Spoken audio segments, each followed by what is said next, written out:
You know, this is getting boring. I'm going back to building.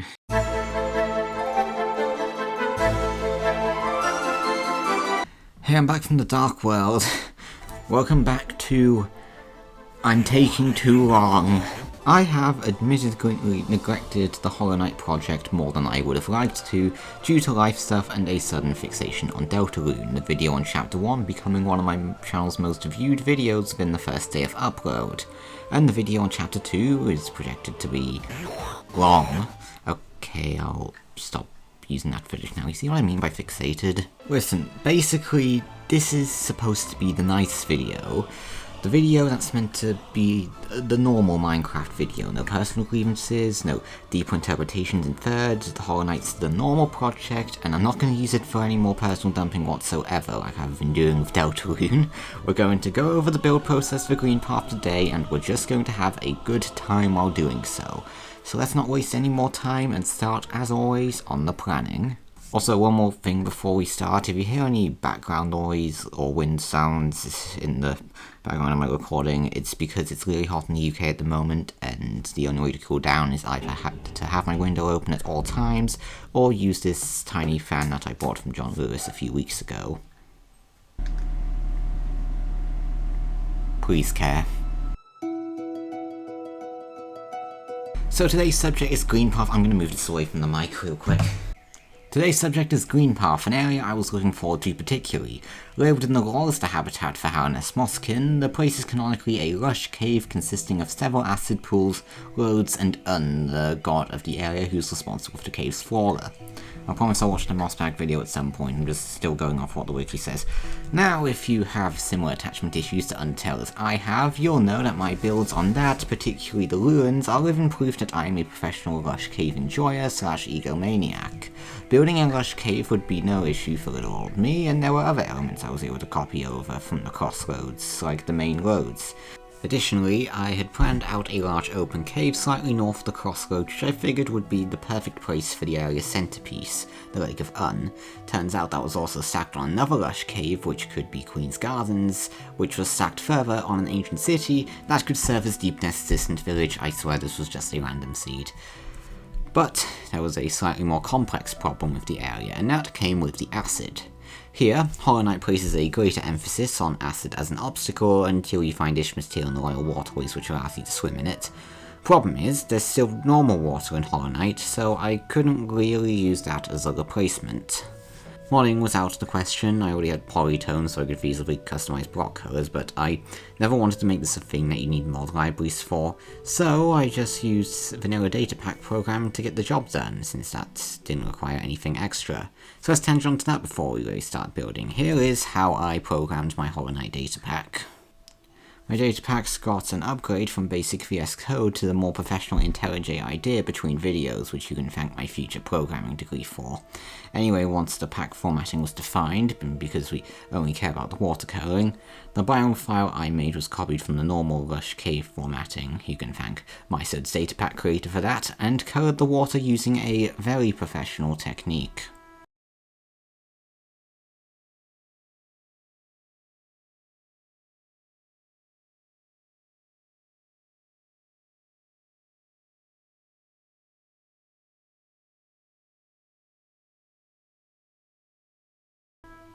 This colour here may be slightly different from the longer recording, just go with it, okay?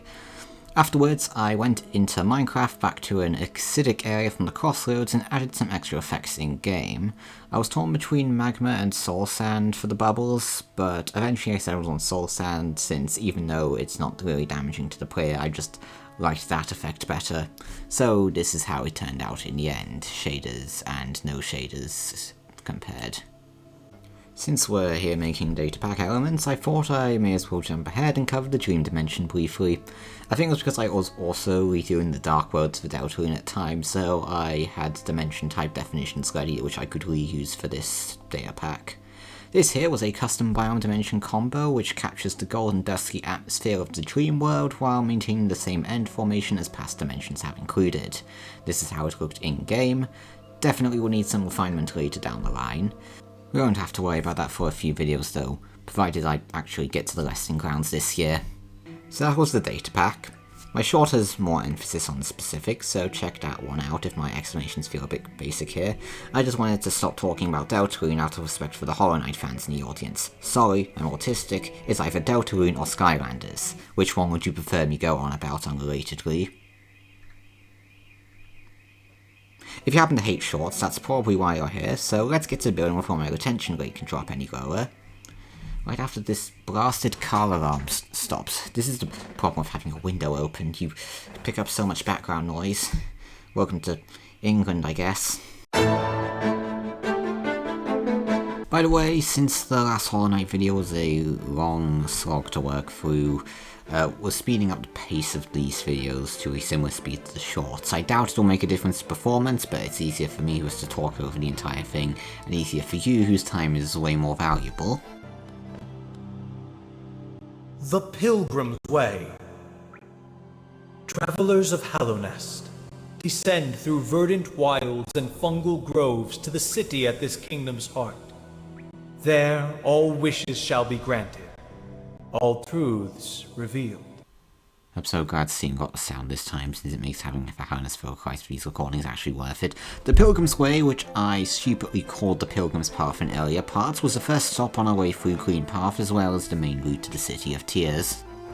I, of course, started this route from the gap I left for it in the last video, going around into an adjacent cave, using the road as a bit of a divider. It was around this point I started trialling block pallets for the area, and unlike the previous ones I actually made two, one for the main pathways and the other for the surrounding landscape. It felt more appropriate to lessen the foliage on the pathways so it could still be traversable, but still have a bit of moss and grass to cut up along the way like you would when traversing in the game. There was a bench room later down the line which I worked up to from here. The path up there just involved the first few acid pools made out of natural clay, while I also worked up a lamppost design out of copper to better suit the area's palette, as in oak and copper went better with the aesthetic.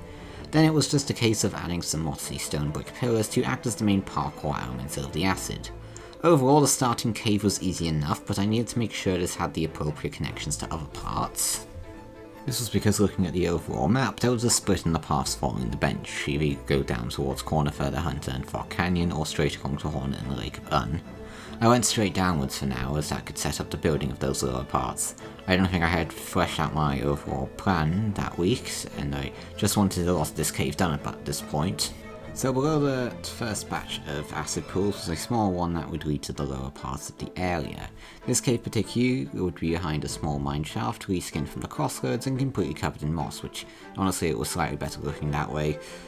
There was already a cave linking to the bottom here, which is why I chose to connect this cave all the way to the lowest parts, rather than at its elevation in the game.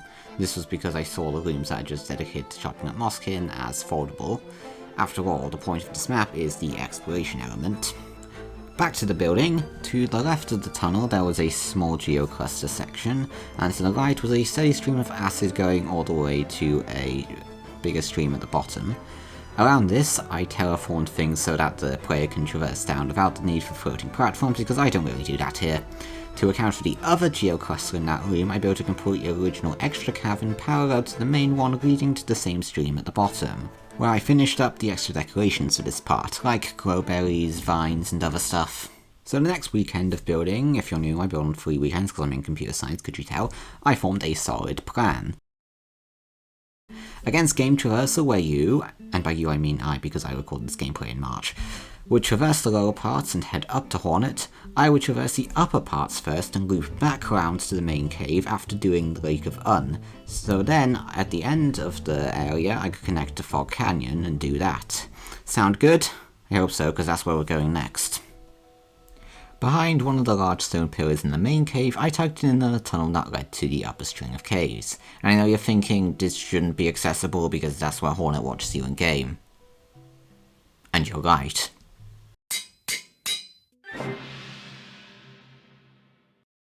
In the main recordings though, I carved out the first of the 2 main upper caves going towards the lake. The main path had 2 road designs copied and recoloured from the crossroads, running parallel on each side to hold some of the room's bonus features, mainly the geoclusters. Again, this room folded together some of the more enemy-focused rooms, while maintaining the thought of pushing back a moss strategy while trying to traverse the place. At the end of the cave there was a building that I assume is a storage facility from all the pots and similar atmosphere to the crossroads. After filling in the vegetation and acid lake, which turned out really well here, I traversed into the building, which was styled in the same way as the crossroads, so just plain stone, stone bricks and andesite, with some eventual white lighting to really get that atmosphere going. Though, to at least maintain some of the style of Greenpath, I added some oak features, and later on I scattered a bit of moss around the area to just show ruin in this part. I think this room turned out alright for what it was, plus the back openings of the room led quite nicely to everyone's favourite bit of all these areas. Give it up for the vertical shafts, everyone! Yes. Oh god, this area has 3 of them. The middle one of these shafts went directly behind the main building and was connected up to the large cave where the Lake of Un was meant to go at the top. This was another manual cave job. There weren't many natural caves between this and the large one, though there was one down to the side that was to be the rightmost shaft, albeit in a more horizontal sense. I used the distortion tool to try and get the sphere marks out of the terrain, while also carving out some long platforms around the back of the building to traverse the layers. For the main building, I integrated the part where you have to pay to go between the different halves of the shaft, along with the bench room, by adding another layer to the building below. It was a bit cramped to record, but after all, its only purpose is to connect the layers, so this linked up to a platform where the other shaft would also come out. And speaking of this other shaft, that was subsequently swept through easily since it was just a simple route down to the other cave.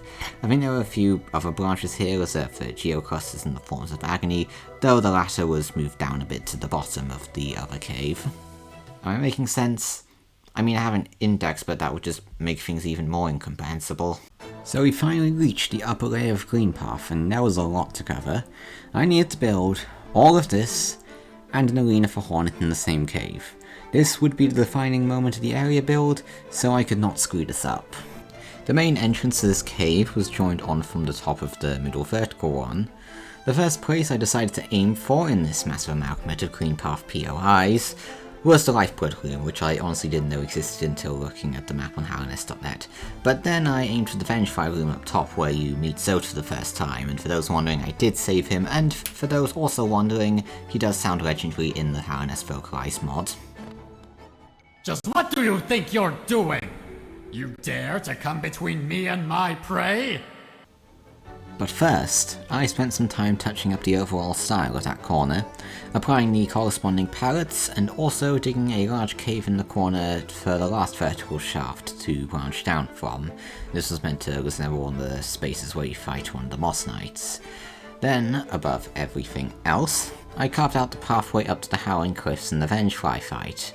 The cliffs in question will be tackled in a much later video, since I have a plan for how that comes together with the rest of the project. Trust me, it'll work, I hope. Now, this room just became a brute force job of adding in as much of the attributes from the original as possible, in varied ways that make sense in the context of the map. For example, some of the pathways were carved naturally into the wall, while others were taken across the acid pools in the centre.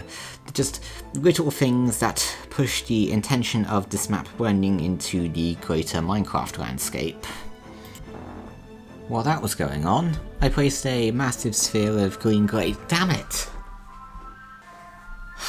I need to shut this window.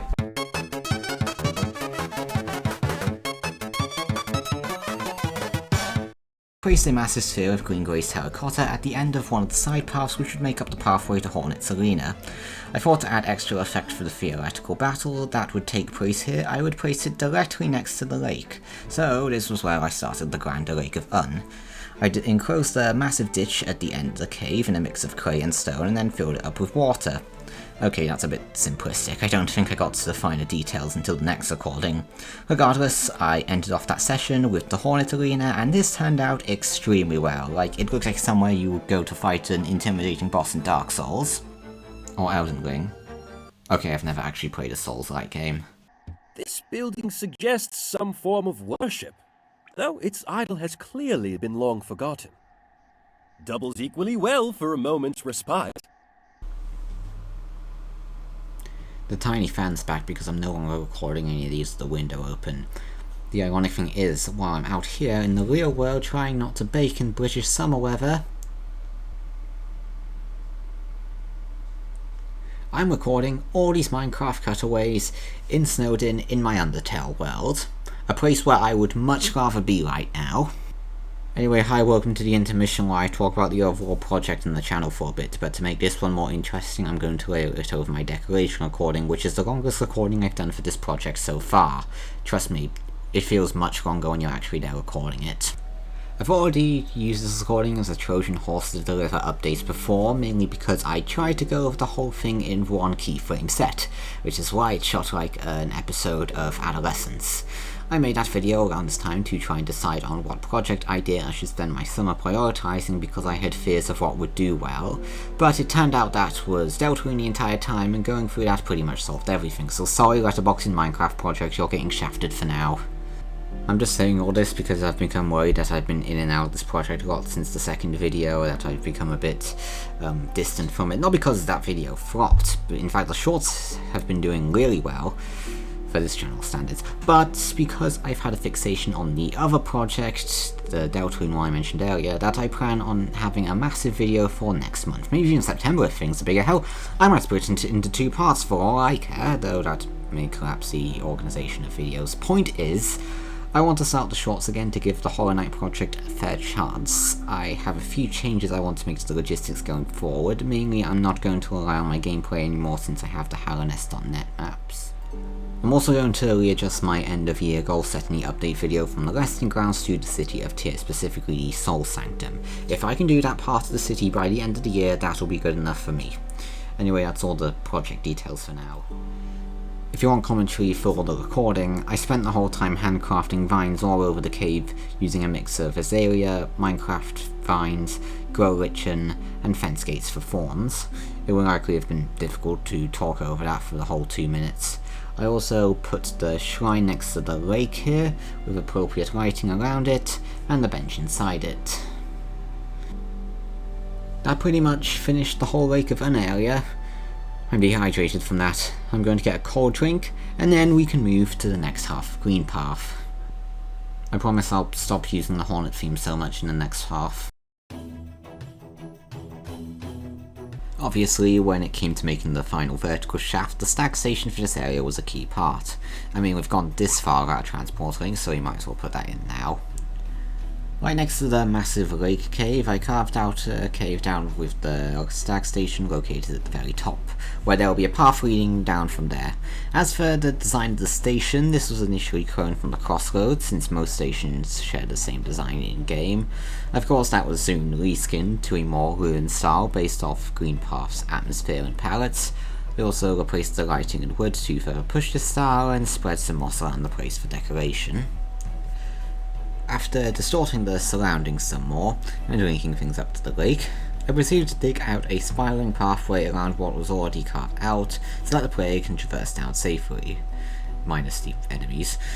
There were also some stray roads in the sides, which held some of the secrets for that room, and there's not really much else of note, considering I spent the rest of the time repeating those previous steps all the way to the bottom. Though this recording does have the bad memory of me watching a really bad video essay while doing this. I'll not name any names, but let's just say maybe the internet was a, to quote Pretty Woman I think, big mistake. Enough of what I've put myself through in these recordings though. In the lower layer there was a ton of thorns around a part of Greenpath which I couldn't get through in my gameplay yet. Didn't stop me from building the first half since I could at least access that. This was built in a large cave below the Lake of Un, but above the prime location for the Queen's Gardens and connected below all the vertical shafts. This was also where I updated the map to the Spring to Life update, so I was able to place some firefly bushes around the place, giving a firefly effect that suited the area well. It reminds me of the Twilight Forest mods, which now thinking about it would fit my style well. I'm going to save that idea for a future video. Just like with the lake, I filled this cave up with my own handmade thorns. Only this time they actually wrap around the cave so they can theoretically act as obstacles. Again, this is Minecraft and my main priority is detail rather than actual functionality. If I didn't care about this so much, I'd do some Axiom technique to make the implementation a lot quicker. On the side of that, I placed the Thorns of Agony loom. See, I told you I moved it downwards, which was a lot more vibrant, I think, because there was a fair amount of glow berries and water around there, adding a more natural feel to things, especially when putting the parkour in across to the charm. At this point it was time to make my way back to the entrance, so I proceeded to blaze through most of the bottom rooms in one go to eventually link back to the starting cave. This involved a few more roads stretching across a large acid pool, another cave that I had to carve out myself since I needed it to connect exactly to where we started. The first room on this path was a large stack of roads going towards the connection to the bottom layer, so I basically took the previous road design and crossed a bunch of them together to make the path a bit more interesting. Again, just imagine pushing back a moss charger while trying to traverse these roads. While I maintained the same format near the back, I narrowed the cave down a bit so that can lead into the next part of this layer, which was basically a mix of Cornifer's Loom and another less significant cave on that layer. Before we get to that though, there's about another 3 clips of decoration, which you're probably used to. I think this was where I started using Worldit to put in the soul sand, because unlike Axiom, it actually updates the blocks to get the rubble effect, which I found out on my Deltarune project, which I was building at this point. But yeah, after making things look nice, I worked the next cave backwards so it came out where I wanted it. The front part here was mostly Cornifer's Corner, and a spike section leading to a grub. And then I just backtracked, adding any missing notable features from the caves I was combining, and then decorated that part, which you're probably getting bored of, so let's just move on to tackling the final early game parts of Greenpath, starting with the lower bench. For the bottom of the cave, I wanted to spiral the various connections around the centre. For the bench, this was tucked into the corner next to where the previous layer comes out around a small decorated stone structure. Once that was done, I continued the path around the edge, adding in pathways to some key lower rooms like the Hunter's Room, which was up a small slope on the side, and the other cave connecting to the top from earlier, if you can remember that far back. For the acid lake in the centre, I split that into 3 layers to account for the structure of the connections, before adding in the soul sand for the bubbles and some moss with azalea on the side for decoration. Now in the back corner, I thought due to its size, it would be fitting for the massive moss charger boss loom that would eventually lead to the Queen's Gardens later on. Also, I don't need to tell you how easy this boss fight is, it reminds me of Ganondorf from Ocarina of Time. By reusing the previous wall design, I was able to make a sort of battle arena that could also lead to further rooms. We also placed a lot of azalea around the walls and in the above parts as the large vines, and cleared out a space above the arena for extra connections. Of course, I had to make the moss charger and the hunter, and well, while the moss charger was able to look somewhat cute, the hunter may need a bit more work once I get better at building creatures, but whatever.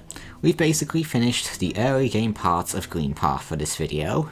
Now we can move on to the cinema. Wait, what was this? This is the wrong title card. What is? Yeah, I may have clickbaited a little bit. Since Fog Canyon is more of a late game thing due to many things stopping the player from traversing outside the 2 main vertical caves, I wasn't going to make a dedicated video on it until the later stages of building.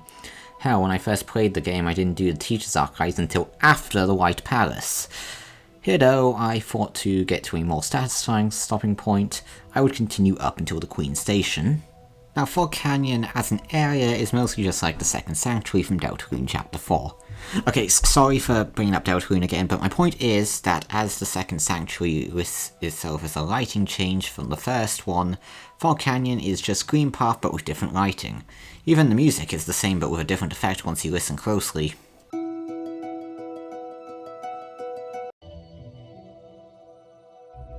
No wonder Fog Canyon isn't in the soundtrack. Anyway, once Fog Canyon was carved out, I made my way down sculpting the various platforms and connections. Off camera, as in during the build session, I added in a huge block of deep slate brick blocks where the Queen Station was planned to be. This connected to a cave below the crossroads where the fungal wastes will be. Honestly, I started cooking hard with the connections here, as the pathway combining the vertical shafts of the canyon had the crossroads to the right and the Queen's Gardens to the left, exactly how the area was placed in the game.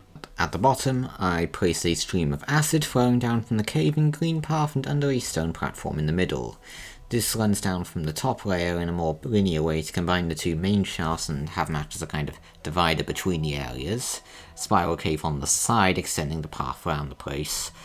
Afterwards, I began adding the several details to distinguish the area from Greenpath, mostly involving dotting pearlescent frog lights all over the walls since they look more bubbly, and with shaders, at least my shaders, but the bubbly pattern is arguably enough for the average player, achieving that intended second sanctuary lighting change. There wasn't much of note after that. I tucked Mirabelle's bank next to the station entrance and moved on to the final point of interest for this video, the Queen Station. Isn't this something? I had not expected to discover so huge a stag station after that foggy descent. An entrance was placed at the end of the canyon, right next to the big deep slate rock I placed in earlier, which I cleared out entirely, leaving a hole where the station was to be. Just like in the game, the station was divided into platforms on each side, so I built one row of blue windows and arches and copied them on both sides of the canyon, extending 4 layers down. On the perpendicular sides to the rows, I added some Fog Canyon style terrain to act as overgrown backdrops, except on the bottom since that's the exit to the waste, meaning I wanted windows looking out on that area. Another thing I did for the backdrops was add some supports to act as dividers, so the natural parts don't look entirely like parts of the station. I think I just wanted to have them as a piece of decoration, since at the end of the day the place is meant to look ruined, and the foliage can signal that. As a way of getting down, I extended some stairs downwards in a quite logical way akin to the likes of an actual station, and again copied on both sides. Then at the bottom, since I was unsure on what to do with the large empty space in the middle, I filled it with actual non-acidic water, which players who hate stairs can jump down into harmlessly.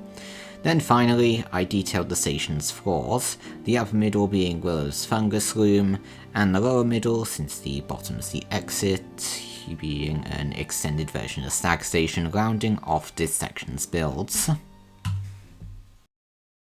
Overall, even though I changed the lighting after the recording ended since it ended up being brighter than I anticipated, the Queen Station ended up being one of my favourite builds in the project so far. So, ending on a high, let's now close out with our Greenpath cinematic.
I don't know why I keep doing these fan bits because it's been inconsistent between recordings regardless of the emphasis I put on it between bits. Anyway, that was Greenpath in its full Minecraft glory, which I recorded over a month ago and have not touched since. To reiterate from earlier, my fixation on Deltarune is not intended to replace the Hollow Knight project in any way. I've just had more free time since the last video, and I wanted to put that time towards a bigger project while having this remain as my weekend short series. If I can say anything about this project, Hollow Knight helps to break the monotony of spending hours at a time on Deltarune in exchange for a different, more chill atmosphere, because as you'll see in the next video, Chapter 2 may have broken me a little bit. In fact, I know from the reactions to my recent post that I can't screw this up, so you already know I want this to be as peak as much as you do. Anyway, thanks for watching if you did. I'm glad I can at least say I haven't been slowly dying of dehydration with the window closed during a heatwave for the last 15 minutes for nothing. I'm close to 1,000 subscribers now, so I hope you consider subscribing so I can get there within the next few videos, and I'll see you next time, provided I survive this British heat. At least I have my branded minifan to keep me cool as I immediately get to work on the video people actually want.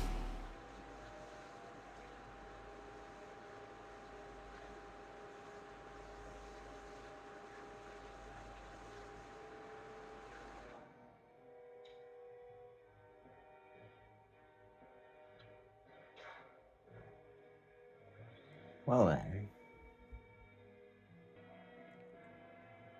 Guess I'll burn to death.